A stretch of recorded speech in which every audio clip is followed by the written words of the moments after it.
하나님 말씀 보겠습니다. 오늘은 이사야 14장입니다.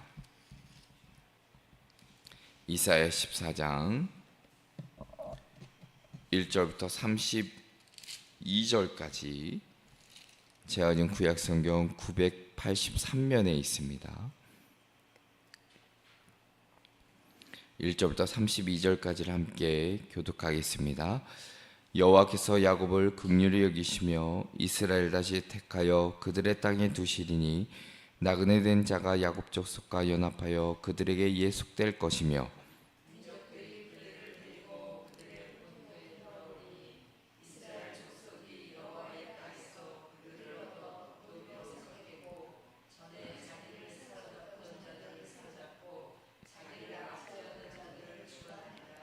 여호와께서 너를 슬픔과 곤고와 및 네가 수고하는 고역에서 놓으시고 안식을 주시는 날에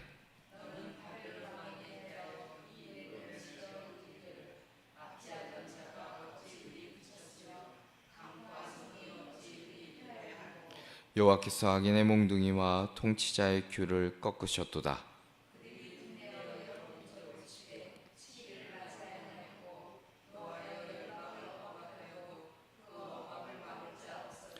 이제는 온 땅이 조용하고 평온하니 무리가 소리 높여 노래하는도다.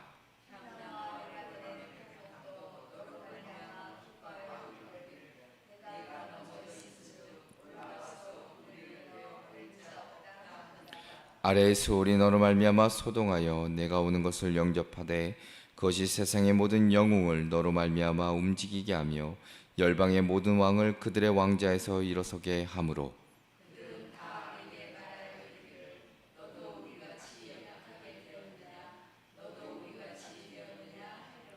내 영화가 소홀에 떨어졌으며 내 비파 소리까지로우다. 구더기가 내 아래에 깔리며 지렁이가 너를 덮었도다.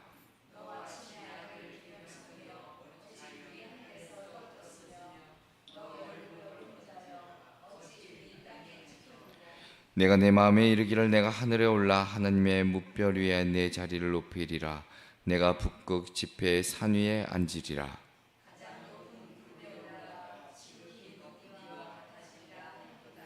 그러나 이제 내가 서울 곧 구덩이 맨 밑에 떨어짐을 당하리로다.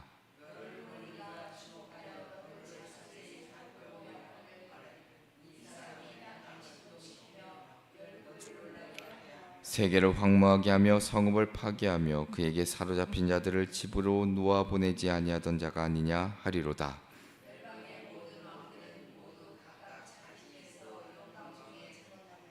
오직 너는 자기 무덤에서 내쫓겼으니 가증한 나무 가지 같고 칼에 찔려 돌구덩이에 떨어진 죽음들에 둘러싸였으니 밟힌 시체와 같도다.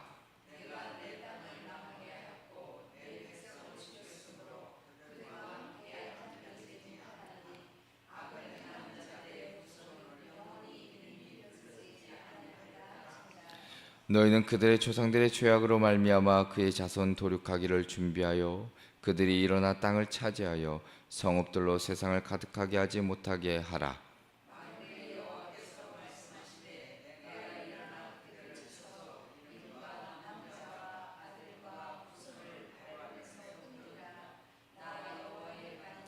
내가 또 그것이 고슴도치의 굴혈과 물 웅덩이가 되게 하고 또 멸망의 빗자루로 청소하리라. 나 만군의 여호와의 말이니라 하시니라.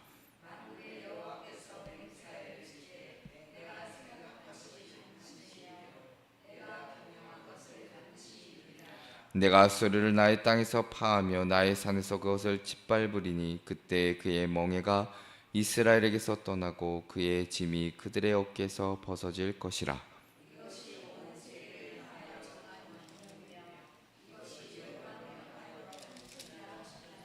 만군의 여호와께서 경영하셨은즉 누가 능히 그것을 패하며 그의 손을 펴섰은즉 누가 능히 그것을 돌이키랴.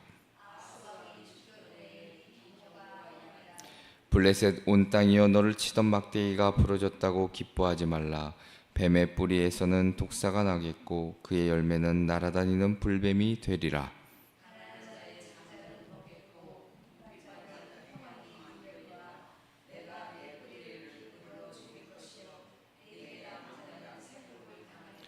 성문이여 슬피 울지어다. 성읍이여 부르짖을지어다. 너 블레셋이여 다 소멸되리로다.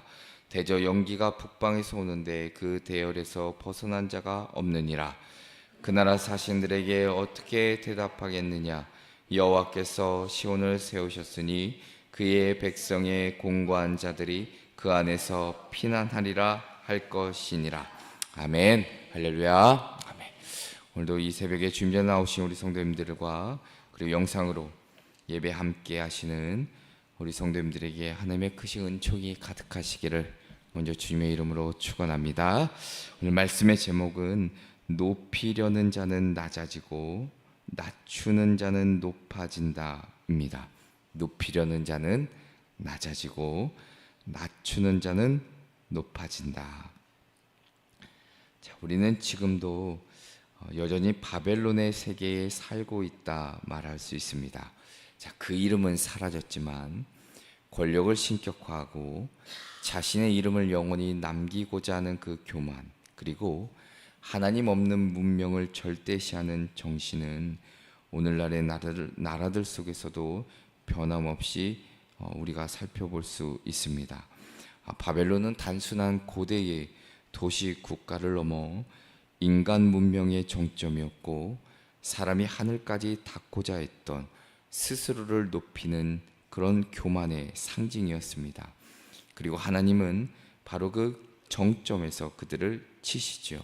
자, 이사야 14장은 바벨론의 정치적 영적 지도자 곧 스스로를 승격화한 그 왕의 교만이 어떻게 하나님의 심판 아래 무너지는지를 오늘 성경은 기록하고 있습니다. 우리가 히브리어로 이 바벨론이라는 단어를 볼 때 신의 문이라는 뜻도 있지만 성경에 쓸 때는 혼잡하게 하다는 뜻도 담고 있습니다. 그러니까 우리가 창세기 11장에서 사람들이 스스로의 이름을 높이기 위해 하늘까지 탑을 쌓을 때 하나님은 그들의 언어를 혼잡하게 하심으로 인간의 교만을 꺾으시죠. 자, 이사야 14장에서도 인간의 오만은 같은 방식으로 무너지는 것을 발견할 수 있습니다. 하늘까지 올라가겠다던 자가 결국 스올, 가장 깊은 곳에까지 내려가는 것을 우리는 성경은 우리에게 들려주고 계십니다. 높이려는 자가 스스로 무너지게 되는 역설적인 노래가 오늘 이 14장인데, 자, 이 장은 위로와 조롱과 심판과 소망이 아주 절묘하게 본문 가운데 기록되어 있습니다. 자, 시작은 하나님의 백성 이스라엘을 긍휼히 여기시는 약속이 오늘 초반에 기록되어 있고, 그리고 말씀의 중반은 교만한 왕의 몰락을 조롱하는 노래가 기록되어 있고, 끝으로는 하나님이 아수르와 블레셋까지 심판하시는 그 열방에 있는 절대적인 주권자이심을 나타내는 말씀이 기록되어 있습니다. 오늘 이사야 14장은 이 시대를 살아가는 우리에게도 동일한 경고와 깨달음을 주십니다. 자, 우리의 삶이 스스로를 높이려 하는 그 바벨론의 길을 걷고 있지는 않은지, 아니면 하나님의 그 긍휼을 기다리는 그 백성의 자리에서 겸손하게 하나님의 주권을 인정하며 살아가고 있는지를 다시 한번 돌아보게 하십니다. 자, 오늘 말씀을 통해 우리에게 주시는 귀한 깨달음이 무엇일까 좀 함께 살펴보고 기도의 제목을 얻고자 합니다. 그 첫째로는 하나님은 다시 세우시는 은혜를 우리에게 허락해 주십니다. 다시 세우시는 은혜를 우리에게 허락해 주십니다. 자, 이사야 14장은 하나님의 무서운 심판의 선언으로 이어지기 전에 아주 뜻밖의 장면을 아주 짧게 기록합니다. 바로 하나님의 백성을 향한 위로의 말씀인데, 자, 오늘 1절의 말씀을 보면 이렇게 기록합니다. 여호와께서 야곱을 긍휼히 여기시며 이스라엘을 다시 택하여라고 기록합니다. 자, 이 말씀은 이스라엘이 바벨론 포로로 끌려가기 전 아직 멸망하지도 않은 그 시점에서 주어진 예언입니다. 그러니까 하나님은 심판조차 일어나기 전에 이미 회복을 이들에게 약속하시고 예언하고 준비하고 계셨다는 것이죠. 자, 이게 하나님의 은혜인데, 하나님은 우리가 쓰러지기 전에 회복의 길을 이미 예비해 두셨던 그 모습을 우리는 살펴볼 수 있습니다. 자, 게다가 오늘 말씀을 보니까 긍휼히 여기시며라고 이야기하죠. 하나님과 우리 사이에 그 끊어낼 수 없는 깊은 사랑을 담아내고 있습니다. 자, 그러니까 이스라엘이 죄로 인해 징계를 받아야만 했지만 하나님의 그 마음은, 그 본심은 징계가 아니라 회복이라는 것이죠. 자, 그들은 다시 택함을 받는다 말씀합니다. 하나님은 그 언약 백성을 결코 포기하지 않으시고 다시 붙들어 주시는 그 은혜를 말씀하고 계십니다. 자, 더 나아가 이 회복은 오늘 말씀해 보면 이렇게 기록하지요. 1절의 그 하반절에 보니까 그들의 땅에 두시리니 나그네 된 자가 야곱 족속과 연합하여 그들에게 예속될 것이며 라고 기록합니다. 자, 이 회복이 구체적으로 어떻게 드러나는가? 그들의 땅에 두신다. 단순한 귀환을 얘기하는 것이 아니라 아브라함에게 약속하신 그 땅, 출애굽 이후에 그들이 전쟁으로 싸워 얻은 그 땅으로 다시 돌아오게 하시겠다는 언약의 약속의 말씀이기도 합니다. 자, 그 땅으로 돌아간다는 것, 하나님과의 관계의 회복이고 하나님의 임재 아래에서 진정한 안식과 평안을 되찾게 되는 삶을 의미합니다. 자, 더 놀라운 것은 그 회복이 이스라엘만을 위한 것이 아니라는 것입니다. 나그네 된 자가 야곱 족속과 연합하여 그들에게 예속될 것이라 이방 민족들에게도 하나님의 그 회복의 역사를 허락해 주신다는 것을 보여주고 계시죠. 자, 그래서 2절을 말씀을 보면 이 회복의 결과를 극적으로 묘사하고 있는데, 자, 2절은 이렇게 기록합니다. 민족들이 그들을 데리고 그들의 본토에 돌아오리니 이스라엘 족속이 여호와의 땅에서 그들을 얻어 노비로 삼겠고 전에 자기를 사로잡던 자들을 사로잡고 자기를 압제하던 자들을 주관하리라 라고 말씀합니다. 자, 한때 이스라엘을 포로로 잡아갔던 그 민족들이 이제는 그들을 다시 본토로 데리고 오는 역할을 하게 될 것이고, 그리고 이스라엘 백성들은 자신들을 사로잡았던 그 자들을 오히려 우리 자신들이 사로잡고 자신들을 압제하던 자들을 주관하게 될 것이라, 다스리고 통치하게 될 것이라 말씀하고 있습니다. 자, 어떻게 보면 힘의 논리로 약자를 억압했던 세상의 질서가 완전히 뒤바뀌어서 하나님의 주권적인 개입으로 인해 약자가 강자를 다스리는 위치에 서게 될 것을 말씀하시죠. 하나님의 공의가 이루어지고 불의한 권세의 질서가 무너지는 순간을 말씀하십니다. 자, 하나님은 바로 이런 분이라는 것이죠.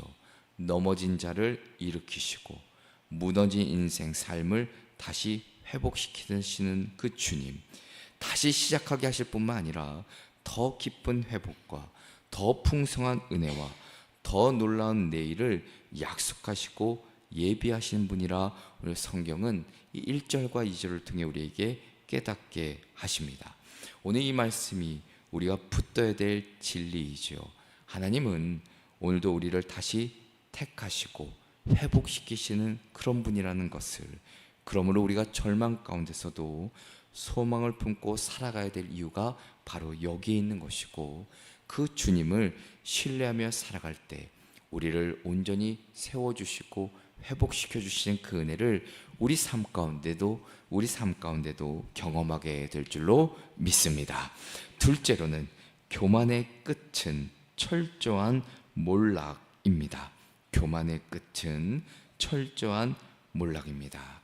자, 오늘 1절과 2절의 말씀을 통해 다시 세우시는 은혜가 있지만 오늘 3절부터 23절까지의 말씀을 보면 교만의 끝이 어디까지 몰락하고 무너지는지를 여실히 보여주는데, 자, 14장의 오늘 핵심적인 부분이 바로 이 3절부터 23절의 말씀입니다. 자, 바벨론 왕에 대한 조롱의 노래가 기록되어 있습니다. 자, 이 노래는 한때 세상의 모든 권세와 영광을 누리며 하늘을 찌를 듯이 교만했던 바벨론 왕이 어떻게 비참하게 몰락하는지를 생생하게 기록하고 있습니다.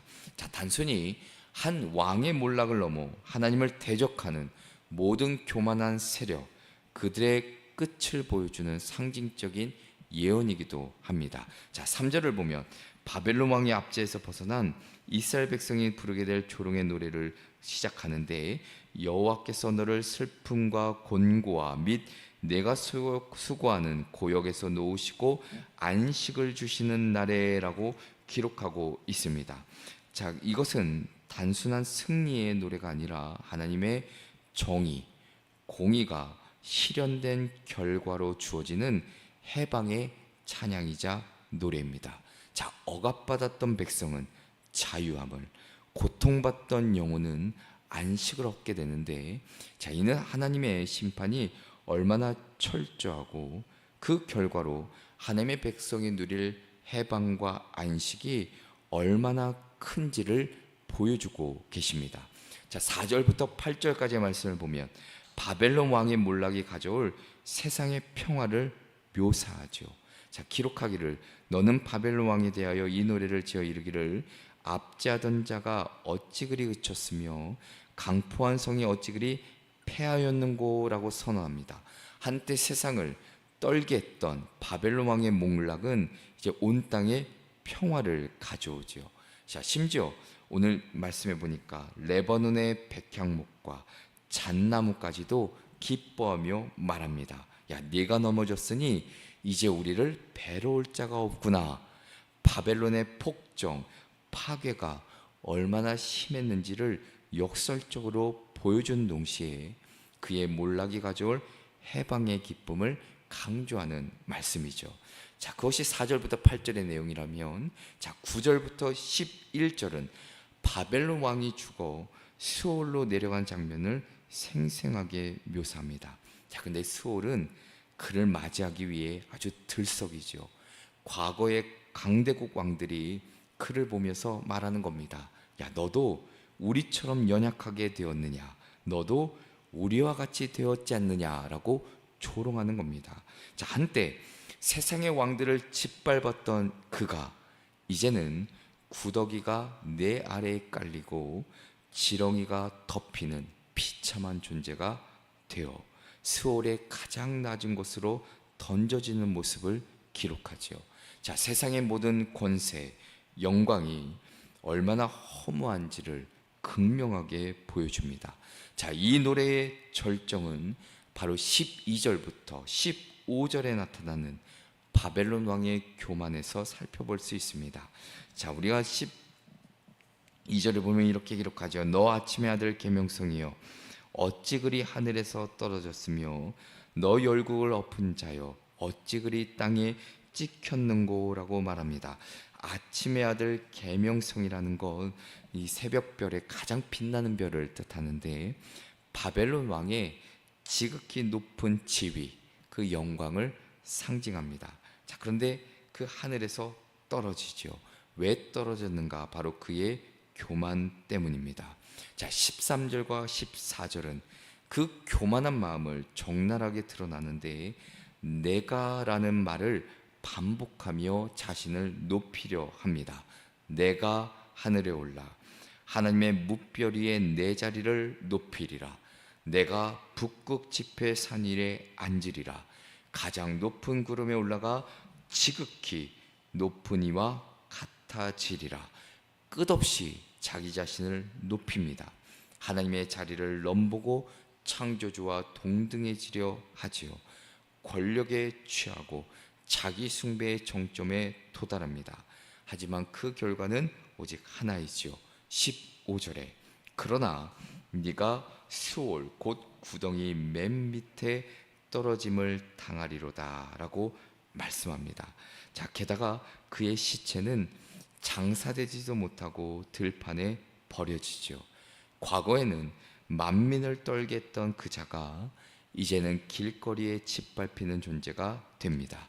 그의 후손조차도 끊어질 것이고 도시와 제국의 흔적마저도 지워질 것이라고 하나님은 22절부터 20 오늘 말씀의 16절 이하에 보면 그 내용이 기록되어 있습니다. 자, 오늘날 우리도 여전히 이 바벨론의 인물처럼 내가라고 말하며 하나님의 자리를 넘보려 하지 않는지를 우리는 조금 돌아볼 필요가 있습니다. 우리의 자랑이나 능력이나 성공이나 지위나 심지어 우리의 영적인 자랑조차도 하나님보다 앞세우고 있다면 우리는 이미 그 교만의 길을 걷고 있는 것이죠. 하나님은 분명 자신을 낮추는 자 높이시고 스스로를 높이는 자는 낮추신다는 사실을 우리가 잊지 말아야 합니다. 그래서 오늘 이 말씀을 통해 다시 한번 우리 삶을 돌아보시며 하나님만을 높이고 겸손한 마음으로 그 주님의 뜻을 따라 사는 것이 복된 삶이란 것을 잊지 않으시는 저와 여러분 되시기를 주님의 이름으로 축원합니다. 끝으로는 하나님의 뜻은 멈추지 않습니다. 하나님의 뜻은 멈추지 않습니다. 자, 24절부터 보면 바벨론 왕의 교만과 몰락이라는 어떤 개인적인 심판을 넘어 이제는 열방 전체를 향한 하나님의 주권적인 계획을 선포하고 계십니다. 바로 아수르와 블레셋, 이스라엘을 둘러싼 강대국들에 대한 하나님의 예언을 기록하고 있습니다. 자, 24절을 보면 이렇게 기록합니다. 만군의 여호와께서 맹세하여 이르시되 내가 생각한 것이 반드시 되며 내가 경영한 것을 반드시 이루리라 라고 말씀하시죠. 자, 맹세라는 것 결코 변할 수 없는 약속입니다. 그리고 내가 생각한 것 하나님이 계획한 것이죠. 그리고 내가 경영한 것, 내가 마음에 두고 의도한 것 하나님의 영원하고 완벽한 계획을 말합니다. 자, 그리고 이 모든 것이 반드시 되며 반드시 이루리라 확정적으로 선언하고 계십니다. 하나님의 계획은 불변한 것이고 절대적으로 성취된다는 것을 강조하죠. 자, 인간의 지혜, 권력이 아무리 뛰어나도 하나님의 뜻을 거스를 수가 없다는 겁니다. 자, 그래서 25절부터 27절은 아수르에 대한 심판을 구체적으로 언급하고 있습니다. 자, 아수르는 북이스라엘을 멸망시켰고 유다를 끝없이 위협하던 세력이었습니다. 그들의 압제는 하나님의 백성에게 멍해와 짐이 되었습니다. 자, 그런데 하나님은 직접 하나님의 그 땅에서 그 시온에서 그들을 짓밟으시겠다 말씀하고 계십니다. 그러니까 하나님은 당신의 백성을 압제하는 그 어떤 세력도 결코 그냥 두지 않으신다는 것이죠. 그리고 그 하나님의 계획은 누구도 패할 수 없고 하나님의 펴신 손을 누구도 돌이킬 수 없다는 것을 기록하고 있습니다. 자, 그리고 28절부터 31절에 보면 이제는 또 다른 이방 세력 블레셋을 향한 예언이 기록됩니다. 자, 블레셋은 유다의 서쪽에 위치한 오랜 족대국이었습니다. 자, 근데 오늘 말씀해 보니까 아하스 왕이 죽던 해에 정치적인 공백기 그 속에서 이 예언이 주어지는데, 자, 29절에 보니까 블레셋 온 땅이여 너를 치던 막대기가 부러졌다고 기뻐하지 말라. 뱀의 뿌리에서는 독사가 나겠고 그의 열매는 날아다니는 불뱀이 되리라 라고 말합니다. 너를 치던 막대기는 아수르를 가리키는데, 자, 아수르가 그 약해진 틈을 타 블레셋은 기뻐했지만 하나님은 더 무서운 심판이 그들에게 임할 것임을 경고하고 계십니다. 독사와 불뱀, 심판의 강도와 그 맹렬함을 상징하죠. 자, 하나님을 알지 못하는 모든 열방의 교만, 그들의 죄에 대한 철저한 심판을 오늘 성경은 기록하고 있습니다. 자, 다시 한번 이 세상의 모든 역사가 하나님의 손안에 있음을, 그리고 그 하나님의 계획은 어떤 세력도 방해할 수 없다는 확고한 진리를 우리에게 깨닫게 하시죠. 자, 우리의 삶을 향한 하나님의 계획도 마찬가지입니다. 때로는 이해할 수 없는 고난과 때로는 역경과 불확실한 미래가 펼쳐지지라도 만군의 여호와 하나님이 우리의 삶을 경영하시고 하나님의 그 선하신 뜻을 이루어 가신다는 것을 우리는 의심치 말아야 된다는 것이죠. 이 확고한 믿음 위에 설 때 우리는 세상의 그 어떤 혼란 속에서도 흔들리지 않는 평안과 소망을 얻을 수 있을 뿐만 아니라 만군의 여호와의 그 주권과 변치 않는 계획을 신뢰하며 살아갈 때 거기에 진정한 하나님의 은혜, 그 복을 누리며 살아가게 된다는 것을 잊지 않으시는 저와 여러분 되시기를 주님의 이름으로 축원합니다. 기도하겠습니다. 전능하신 하나님 아버지, 오늘 말씀을 통해 모든 역사를 주관하시는 하나님의 그 주권을 다시 한번 마음에 새기게 하시고 세상의 교만이 무너지고 하나님의 뜻만이 온전히 드러나는, 그리고 더 나아가서는 그 가운데 상처 있고 또한 무너진 우리의 삶을 회복시키는 그 하나님의 손길을 의지하며 살아가는 저희들 되게 하여 주시옵소서.